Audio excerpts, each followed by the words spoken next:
17절 읽겠습니다. 오직 주께서 각 사람에게 나눠주신 대로 하나님이 각 사람을 부르신 그대로 행하라. 내가 모든 교회에서 이와 같이 명하노라. 할례자로서 부르심을 받는 자가 있느냐? 무할례자가 되지 말며 무할례자로 부르심을 받는 자가 있느냐? 할례를 받지 말라. 할례 받는 것도 아무것도 아니요 할례 받지 아니하는 것도 아무것도 아니로되 오직 하나님의 계명을 지킬 따름이니라. 각 사람은 부르심을 받는 그 부르심 그대로 지내라. 내가 종으로 있을 때에 부르심을 받았느냐 염려하지 말라. 그러나 내가 자유롭게 될 수 있거든 그것을 이용하라. 주 안에서 부르심을 받는 자는 종이라도 주께 속한 자유인이요 또 그와 같이 자유인으로 있을 때 부르심을 받는 자는 그리스도의 종이니라. 너희는 값으로 사신 것이니 사람들의 종이 되지 말라. 형제들아 너희는 각각 부르심을 받은 그대로 하나님과 함께 행하라. 아멘. 저는 이 시간에 그리스도 중심 신앙의 가치라는 제목으로 말씀을 나누려고 합니다. 거의 1년 3개월 동안 저희가 그리스도 중심 신앙이라는 제목으로 계속 말씀을 나눴어요. 우리의 신앙이 사실 너무나 유대인처럼 되어가는 것을 우리가 보게 되는 거예요. 그러니까 하나님을 잘 섬기는 것이 절대 나쁜 게 아닌데 너무나 좋은 건데 하나님을 잘 섬기려 하는 것이 유대인들처럼은 무슨 뜻이냐면 모든 신앙의 기준이 내가 했냐 안 했냐가 되는 것이죠. 자, 한번 여러분 잘 생각해 보세요. 우리의 신앙의 기준은 오직 성경이죠.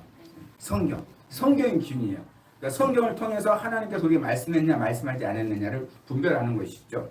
우리 하나님의 음성을 듣는 것도 마찬가지예요. 그 음성의 분별을 어떤 걸로 해요? 뭔가 기준이 있어야 되는 거예요. 자가 있어야지 기준이 되는 것이지 자가 없으면 안 되잖아요. 그 기준이 뭐냐? 성경이에요. 성경이 기준입니다. 자, 그런데 잘 생각해 보세요. 성경이 원래 뜻 자체가 캐논이라는 단어예요. 캐논이라는 단어가 무슨 뜻이냐? 기준이라는 뜻이에요. 기준. 그래서 카메라 중에 캐논이라는 카메라가 있었잖아요. 그 카메라의 뜻이 뭐냐면 이 카메라가 모든 카메라의 기준이다. 그 뜻으로 캐논이라고 이름을 지은 거예요. 그러니까 우리 성경도 우리가 할 때 성경은 영어로 바이블이지만 근데 성경의 단어가 다루 있지만 성경은 뭐라고 했냐면 정경이라고 얘기를 해요. 정경. 그 정경이 뭐냐? 캐논입니다. 그러니까 성경이 기준이에요. 그럼 이제 우리식으로 우리 승리가 얘기할 수 있는 말로 한다면 성경이 뭐냐면 자라는 것이죠. 자가 기준이 너무나 중요한 것이죠. 그래서 우리가 성경에서 말하고 있는 것을 믿고 성경에서 말하는 것을 지키며 살아가는 거예요.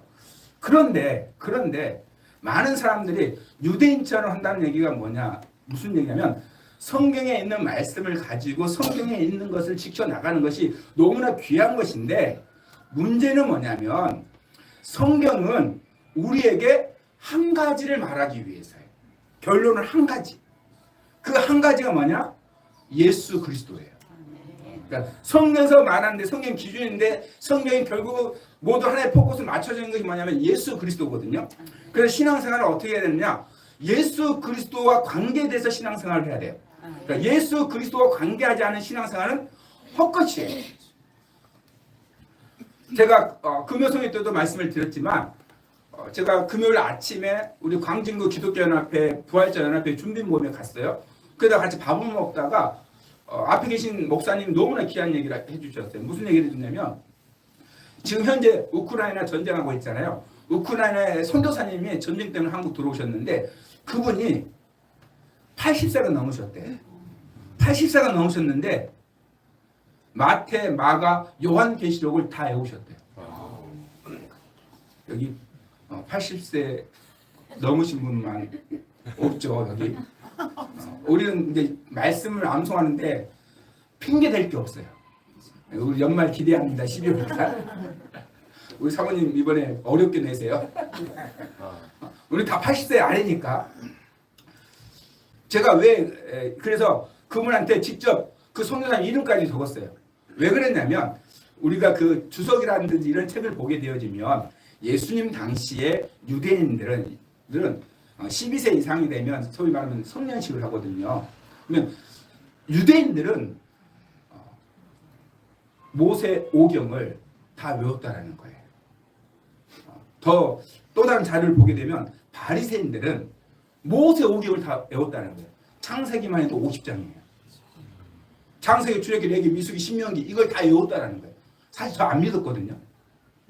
그냥 글에 있는 거니까 진짠가 했는데 80 드신 선교사님이 다 마태, 마가, 요한계시록 외웠다는 그 말을 듣고 그 당시에는 핸드폰도 없잖아요. TV도 없잖아요. 그러니까 충분히 유대인의 암송법이라는 게 있어요. 그렇게 하면 충분히 외울 수 있다는 생각을 가지고 있던 실제를 제가 금요일에 보게 되어진 거예요. 자, 그런데 모세 오경을 다 외운 사람들인데 누구를 안 믿어요? 예수 그리스도를 안 믿잖아요. 이걸 잘 생각해 보라는 얘기예요. 그들은 성경을 철저하게 암송했고 성경대로 사는 사람이에요. 바리새인이라는 뜻은 무슨 뜻이냐? 바리새인, 예수님을 십자가에 못 박는데 가장 앞장섰던 바리새인들은 어떤 사람들이냐? 다 아는 존재가 아니고 그대로 행하는 존재들이에요. 613가지 계명을 하나라도 어기면 그들은 바리새인이 될 수가 없어요. 그러면 정말로 이 사람이 지키는지 안 지키는지 보는 기간이 있어요. 그 보는 기간 어느 정도인지 아세요? 우리는 보통 수습 3개월 막 이러잖아요. 바리새인이 되기를 원하는 사람은 바리새인들이 추천을 해줘야 돼요. 그러면 추천이 들어왔다고 해서 이 사람이 바리새인이 되지 않아요. 정말로 바리새인 자격이 있는지 심사를 해요. 그 심사가 613가지 율법을 지켰냐 안 했냐는 거예요. 그런데요, 그 기간이 1년입니다. 1년 동안 바리새인이 될 수 있는 자격, 다시 말하면 613가지 율법을 다 지키는지 1년 동안 봐요. 사람이 약 40일 정도 하면, 또 길게 얘기하면 100일 정도 하면 완전히 체질이 바뀐대요. 습관이 완전히 바뀐대요. 짧게 얘기하면 21일. 습관을 바꾸려면 21일은 해야 된다. 이 얘기를 하더라고요. 그러면 1년 동안 본다고요. 그 사람이 1년이 지나도 이미 율법을 지키는 게 체질이 돼 있게 되어져요. 근데 그들이 어떻게 했어요? 예수님 십자가에 못 박아 죽이는데 앞장섰잖아요. 그럼 무슨 차이입니까?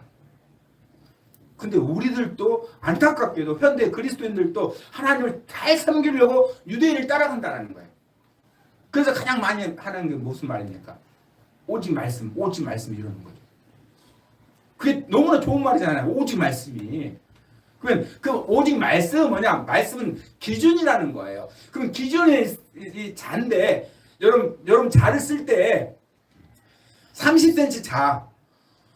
그 자를 쓰는 게 30cm 자가 목적이에요. 자 안에 있는 거리가 목적이에요. 중요한 게 이거예요. 나에게 자가 필요한 건 예를 들어서 15cm를 그어야 돼.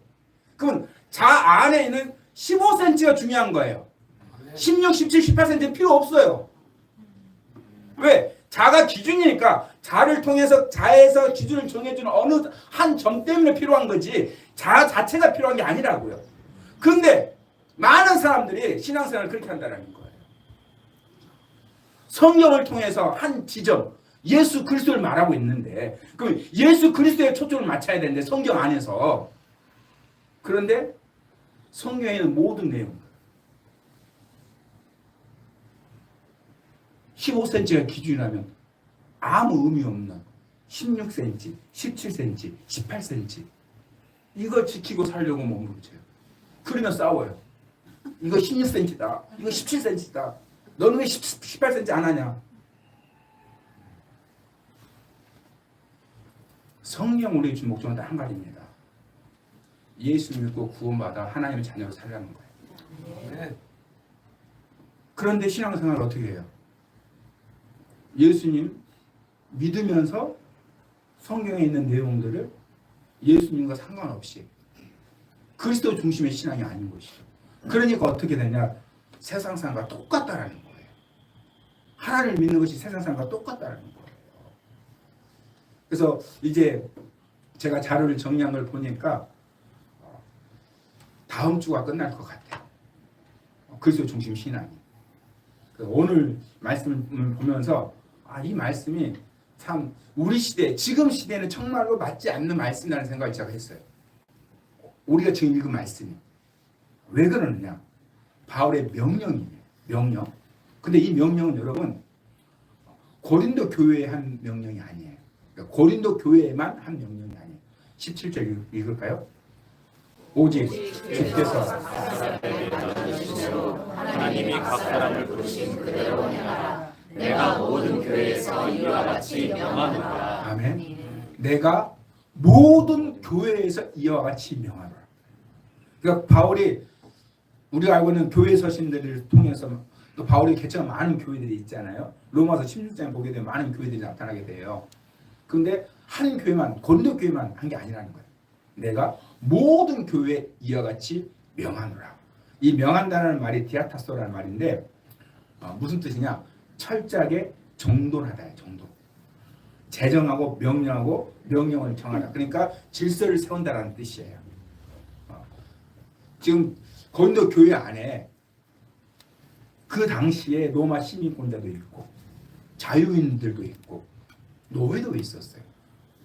로마가 망한 이유가 노예들 때문이다 이런 얘기도 있어요. 왜냐하면 자유민들보다 워낙 정복을 많이 해가지고 노예들이 더 많은 상태가 되어졌으니까. 근데 모든 교회에 이와 같이 명령했거든요. 근데 그 명령이 뭐냐? 하나님이 각 사람을 부르신 그대로 행하라. 부르신 그대로. 여러분을 부르신 그대로 행하라는 거예요. 그러면서 첫 번째 말한 것이 18절인데 읽어볼까요? 할례에서 부르심을 받은 자가 있느냐? 무할례자가 되지 말며 무할례자로 부르심을 받은 자가 있느냐? 할례를 받지 말라. 바꾸려고 하지 말라는 거예요. 그러니까 여러분 보세요. 내가 지금 무할례자라는 말이에요. 그러니까 무슨 얘기냐? 이방이라는 말이에요. 이방인. 이방 믿고 예수를 믿었어요. 구원 받아서 예배를 드렸어요. 그러면 지금 우리는 구약과 신약이 있죠. 그 당시에는 뭐만 있겠어요? 구약만 있죠. 그러면 우리가 정말로 하나님을 더 잘 믿고 싶으면 뭘 봅니까? 성경을 보는 것이죠. 성경을 보게 되니까 창세기가 정말 하나님의 초단적 역사를 보게 되어지면서 놀라고, 그리고 출애굽에 갔더니 강대국 애굽에서 노예들이 하나님의 능력으로 초단적 역사로 출애굽을 하게 됐어요. 그리고 난 뒤부터 신의 사람부터 오기 시작하면 그때부터 이제 뭘 지켜야 될 것들이 나와요. 자, 이게 하나님의 우리를 구원하는 역사예요. 우리가 무엇을 행해서 구원받는 게 아니고 하나님의 은혜에 의해서 예수님의 십자가를 통해서 우리가 하나님의 자녀가 되는 거예요. 그게 출애굽기 19장이에요.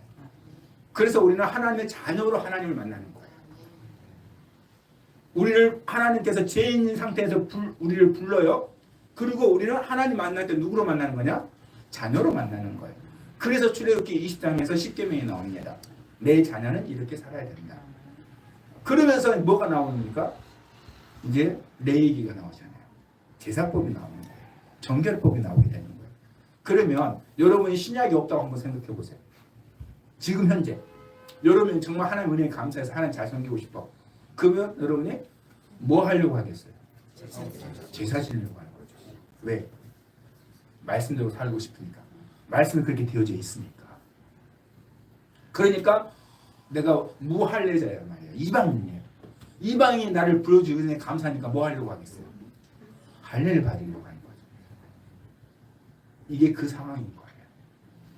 근데 뭐 하지 말아라? 받지 말아라. 그 부르심 그대로 있어라. 바꾸려고 하지 말라는 거예요. 이게 이제 우리의 신앙의 모습 속에서는, 우리는 지금 이해가 돼요. 신앙의 모습 속에서는. 그렇잖아요. 우리는 지금 신앙을 가지고 있으니까 충분히 이해가 돼요. 그냥 그 당시는 사실 이해하기가 어려운 거예요. 왜? 구약 성경에 몇 개 없기 때문에. 바꾸려고 하지 말아가 이게 명령이에요. 그러니까 정확하게 말하면 명령으로 명령법을 쓴 게 아니라 질서를 세운 거예요. 교회 안의 질서를. 그래서 내가 무할례다 해서 할 일 받으려고 하지 말고 할 일 받았다 해서 이제 무할례자처럼 살지 말아라는 뜻이에요. 그리고 더 정말로 우리 시대에 안 맞는 말을 합니다. 20절 읽을까요? 각 각 사람을 부르심을 받는 자 부르심을 대로 지내라. 각 사람은 부르심을 받은 그대로 지내라. 이게 우리 시대에 맞지 않느냐. 내가 종으로 부르심을 받았어요. 그러면 자유인을 얻고 싶어요? 안 얻고 싶어요? 당연한 거잖아요. 그런데 이게 그대로 있으라는 거예요. 자, 우리 시대로 바꿔서 그냥 우리가 지금 굉장히 어려운 상황 속에 있어요. 우리 환경이. 그럼 우리는 어떻게 해요? 우리 바꿔달라 열심히 기도하잖아요. 근데 바울이 말하는 거예요. 너 부르심 그대로 있어라. 지금 우리 시대로 이게 전혀 맞지 않잖아요. 사실 그때는 이게 어려운 일이었어. 지금은 신분이란 것이 없잖아요. 사회 구조상 어려운 부분도 있지만 그래도 할 수 있는 부분들이라는 것이죠. 그리고 우리는 그걸 소망해. 지금보다 더 나은 걸 소망해. 내가 지금보다 더 낫게 하기 위해서 예수 믿었잖아요.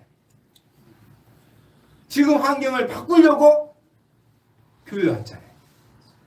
그런데 각 사람은 부르심을 받은 그 부르심에 그대로 지내라. 이게 무슨 상황인가? 나는 계속 이렇게 어렵게 살아난 것인가? 이런 생각을 우리는 할 수밖에 없잖아요. 그러면 앞으로 어떻게 할 것인가? 그랬더니 또 21절 이렇게 말을 해요. 20절일까요? 네가 종으로 있을 때 부르심을 받느냐 염려하지 마라. 그러나 내가 자유롭게 될 수 있거든 그것을 이용하라. 자유롭게 될 때는 하라 그랬어요. 그런데 바꾸려고 하지 말라는 거예요. 소위 단순하게 말하면 무리하지 말라는 거예요. 그게 내 인생의 목적이 되지 말라는 거예요. 근데 그럼 어떻게 해요? 나는 여전히 어려운데. 나는 이걸 바꾸고 싶은데. 근데 뭐라고 말해요? 염려하지 마라. 우리의 모든 신앙을 힘들게 만든 건 염려예요. 사단이 우리에게 주는 건 뭐예요? 염려예요. 우리가 왜 염려합니까? 없으니까 염려하지. 부족하니까 염려하지. 근데 주님은 뭐라고 말씀하셔요? 염려하지 말라. 왜 이렇게 말씀하시는 거냐? 우리는 정말로 그리스도의 중심신앙을 가졌을 때 우리가 배워왔었던 가지고 있었던 세상의 기준과 가치를 가지고 성경을 보면 이해할 수가 없어요. 또 내 삶은 해석이 안 돼요. 내가 이렇게 하나님 열심히 섬겼는데, 내가 이렇게 하나님 앞에 나와왔는데, 하나님 이렇게 부르짖어 왔는데, 수년 동안 이렇게 기도해 왔는데 왜 하나님은 바꿔주지 않는 건가? 하나님의 관점, 하나님의 가치를 우리를 가지고 있어야 됩니다. 그럼 왜 이렇게 바꾸려고 하지 말려고 질서를 정했느냐? 부르심 받은 그들이 있으라고 했느냐? 이유가 있어요. 19절 말씀. 첫 번째 이유예요. 뭘까요? 할례 받는 것도 아무것도 아니고 할례 받지 아니하는 것도 아무것도 아니고 오직 하나님의 계명을 지킬 자를 따르느니라. 아멘. 신앙에 있어서 우리가 하느냐 안 하느냐가 지금 내가 자격을 갖추는 거거든요. 이것은 이게 아무것도 아니라는 거예요. 왜? 우리가 할례를 받는다 해서 할례 받지 않는다 해서 그것이 하나님 앞에 나아가는 자격이 아니에요. 그러니까 아무것도 아닌 것이죠. 우리가 하나님 앞에 나아가는 것은 오직 은혜입니다. 부르심의 은혜예요. 여러분 이 자리에 앉아있는 것도 정말로 이걸 깨달으셔야 돼요. 내가 왜 이 자리에 앉아있는 건가? 조금은 시끄러운 약간 소리 들렸죠. 이제 끝났나 봐요. 이 추운 날씨에도 마라톤 하느라고 나가 있는 사람들이 있는데 여러분들은 이 자리에 앉아서 예배를 드리고 있잖아요. 여러분 스스로 온 거예요. 그러나 하나님이 불러서 오신 거예요. 아멘. 우리는 이미 출애굽기를 통해서 말씀을 드렸듯이 내가 죄인인 상태에서 하나님이 나를 부르신 거예요. 그 부르심 앞에 나왔을 때는 하나님 만났을 때는 무엇으로 만나는 거냐? 예수님의 피로 말미암아 자녀로 만나는 거예요. 그럼 무슨 자격이 필요합니까? 아무것도 아니라는 거예요. 할례라는 자격이 아무 필요가 없다라는 거예요. 여러분이 하나님 앞에 나아가는 데 있어서 정말로 여러분의 필요한 아무런 행위 없습니다. 하나님의 일을 이루는 데 있어서 하나님의 역사를 이루는 데 있어서 우리가 해야 될 건 있어요. 우리가 해야 될 거 있어요. 눈물을 흘리면서 씨를 뿌려야 되는 거 있어요. 그러나 그건 하나님의 역사를 이루기 위한 거예요. 하나님 앞에 나아가기 위한 것은 아무런 것도 필요 없습니다. 오직 예수님의 십자가 외에는 필요 없어요. 그건 우리의 것이 아니잖아요. 내가 할 수 있는 것이 아니잖아요. 그래서 하나님이 하신 것이죠. 그래서 왜 바꾸려고 하지 마라 말한 것이냐? 아무것도 아니다. 아무 의미 없다. 두 번째 이유 22절 말씀 읽을까요? 주 안에서 부르심을 받는 자는 종이라도 주께 속한 자유이며 또 그와 같이 자유로 있을 때 부르신 자는 그리스도의 종이라. 아멘. 아멘. 두 번째 이유가 뭐냐? 이미 자유인이기 때문이라는 거예요. 그러니까 우리의 본질을 명확하게 알아야 돼요. 우리는 이 세상에 속해 있지만 이미 우리는 자유인이에요. 사람의 눈으로 봤을 때 소위 말하는 흙수저라고 표현했을지도 모르지만 참 그 용어들이 그렇게 좋은 것 같지가 않아요. 금수저, 은수저, 흙수저. 그런데 여러분 그거 아셔야 돼요. 수저면 돼요. 네. 밥 먹는데 수저면 돼요. 금수저라고 해서 더 맛있는 거 아니에요. 무슨 얘기냐? 사람이면 되는 거예요. 하나님이 우리 금은 흙 보는 거 아니에요. 사람이 아니야 보는 거예요. 사람을 위해서 예수님이 십자가에서 죽으셨어요. 그래서 우리는 주 안에서 부르심을 받은 자라는 거예요. 여러분 분명하게 얘기하세요. 당신은 주님 안에서 이미 부르심을 받았습니다.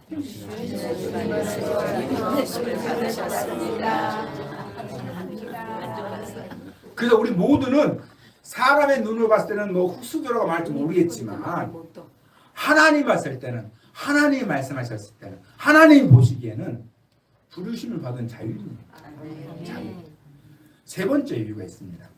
23절 같이 보겠습니다. 너희는 값으로 사신 것이니 사람의 종이 되지 말라. 이게 세 번째 이유예요. 나는 지금 종이란 말입니다. 그리고 누구의 종이지 않아요?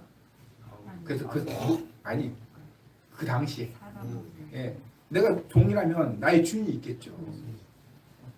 그런데 사람들이 봤을 때 너는 누구의 종이야 라고 말하지만 너는 하나님의 값으로 사신 거라는 거예요.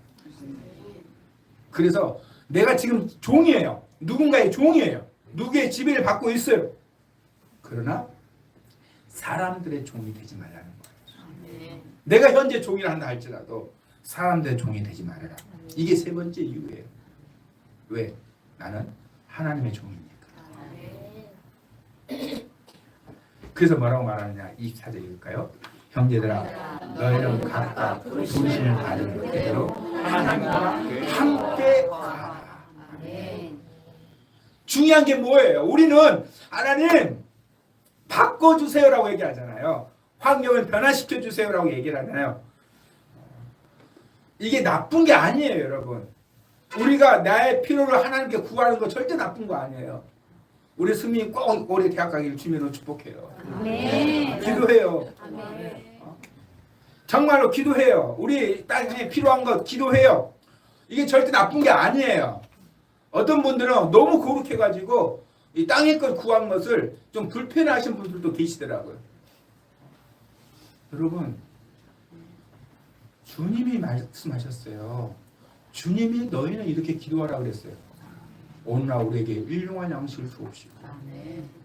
그러니까 땅의 거 구하는 거, 먹고 마시는 거 구하는 거 죄 아닙니다. 우리에게 필요한 거예요. 이게 무슨 얘기냐? 내가 지금 종인데, 노예인데, 내 환경이 지금 어려운데 하나님께서 왜 이걸 바꾸지 말고 거하라고 얘기했느냐? 중요한 것이 뭐냐? 하나님과 함께냐 아니냐? 내가 내 삶의 환경을 바꾸는 것보다 더 중요한 것이 내가 하나님과 함께 거하느냐 아니냐. 지금 우리에게 너무나 중요한 겁니다. 이것이. 우리는 내 삶의 문제를 해결하는데 모든 포커스가 맞춰져 있잖아요. 그것은 사실 정말로 안타까운 거예요. 왜? 헛것을, 썩어져가는 것을, 아무 의미 없는 것을 가지고 못 뭉치니까. 사실 우리는 어렸을 때 이런 예가 너무나 좋은 예가 있어요. 이 부루마블이라는 게임. 그 게임 하다가 싸우기도 해요. 세계 각 나라의 지역이 있는데 그 나라에 땅을 살고 그게 건물을 짓고 그것을 가지고 그 게임 가지고 게임 뭐니 종이 가지고 돈 주고 사고 막 하면서 좋아하고 기뻐하고 슬퍼하고 어쨌든 화를 내고 깽판 치고 가는 친구도 있고. 우리가 그 모습이라는 거예요. 그게 우리의 가치, 그게 우리의 우선순위가 돼서는 안 된다는 거죠. 그게 우리의 필요한 것이지만 우리의 가장 큰 가치, 가장 큰 우선순위는 뭐가 돼야 되느냐? 그대로 하나님과 함께 거하는 거예요. 내 인생의 가장 중요한 거냐? 이 땅에 살면서 나에게 가장 중요한 가치는 뭐냐? 내가 어디서 무엇을 하든지 어디에 있든지 주님과 함께 거하는 거예요. 우리가 내 삶의 환경에 너무 어려운 문제가 있으면 그게 우선순위가 될 수밖에 없지만 그럼에도 불구하고 그걸 우선순위를 두지 않는 것은 무엇이냐? 가치의 문제라는 거예요. 종으로 부르심을 받았으며 그 종은 그대로 머물러라고 왜 이렇게 질서를 정했느냐? 질서를 정했다는 말은 무슨 뜻이에요? 순위를 정한 거잖아요. 기준을 정한 거잖아요. 우리 인생의 우선순위가 아니라는 거예요. 우리 인생의 첫 번째 우선순위는 뭐냐? 주님과 함께 거하는 거예요. 그래서 여러분 항상 체크하셔야 돼요. 내가 주님과 함께 하고 있나? 내가 주님과 함께 거하고 있나? 두 번째가 있어요. 고린도후서 10장 17절. 우리가 바울의 권면을 통해서 질서를 정해주를 통해서 지금 내 환경에 우선순위를 두지 않고 살아갈 수 있는 첫 번째 가치는 주님과 함께하는 것이고 두 번째는 17절 18절 같이 읽을게요. 자랑하는 자는 주 안에서 자랑할지니라. 옳다 인정하는 자는 자기를 칭찬하는 자가 오직 주께서 칭찬하시는 자니라. 아멘. 자랑하는 자는 주 안에서 자랑하라는 거예요. 주님 안에서. 그게 무슨 얘기냐? 내 모든 자랑이 주님 안에서이기 때문에 주님이 기초가 되는 거예요. 그러니까 주님이 기초가 되는 말, 이 말이 그러니까 일반적으로 주 안에서는 내가 주님 안에 있는 거잖아요. 근데 이 의미가 주님 안에서 자랑한다는 의미가 무슨 뜻이냐? 그게 18절인 거예요. 뭐라고 하냐면 옳다 인정함을 받는 자는 오직 주께서 칭찬하시는 자니라. 그러니까 내가 자랑한다는 말은 무슨 뜻이냐? 주님이 칭찬할 만한 것. 그걸 자랑하는 거예요. 그러면 헬라인들이 이야기했던 것들, 무할례자들이 하고자 했던 것들, 노예에서 자유인이 되고자 했던 것들, 그것이 이 세상에 있는 것이 주님께 칭찬받을 만한 것인지 우리 너무나 당연히 잘 알고 있잖아요. 대통령 되는 것이 주님께 칭찬받는 것인지, 내가 이 땅에 재벌되는 게 주님께 칭찬받는 것인지,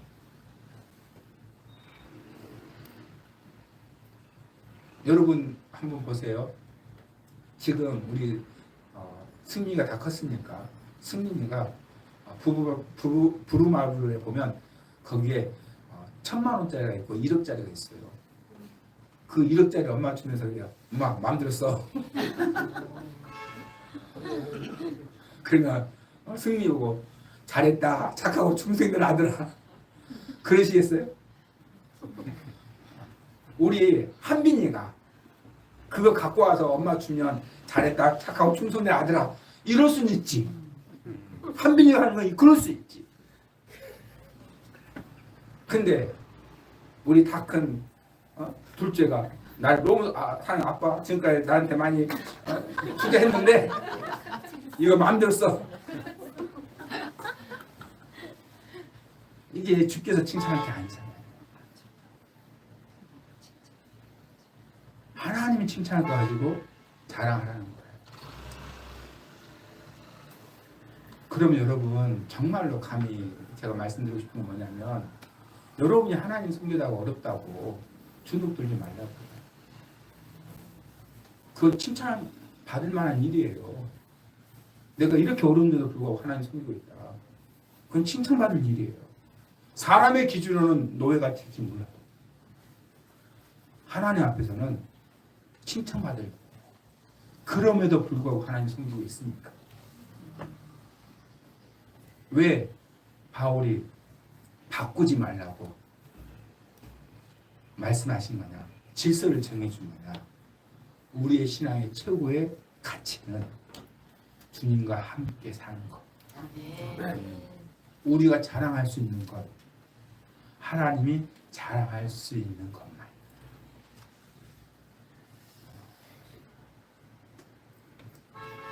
제 이야기에서 정말 죄송해요. 저도 하나님 앞에 재정의 기름을 구해요. 그런데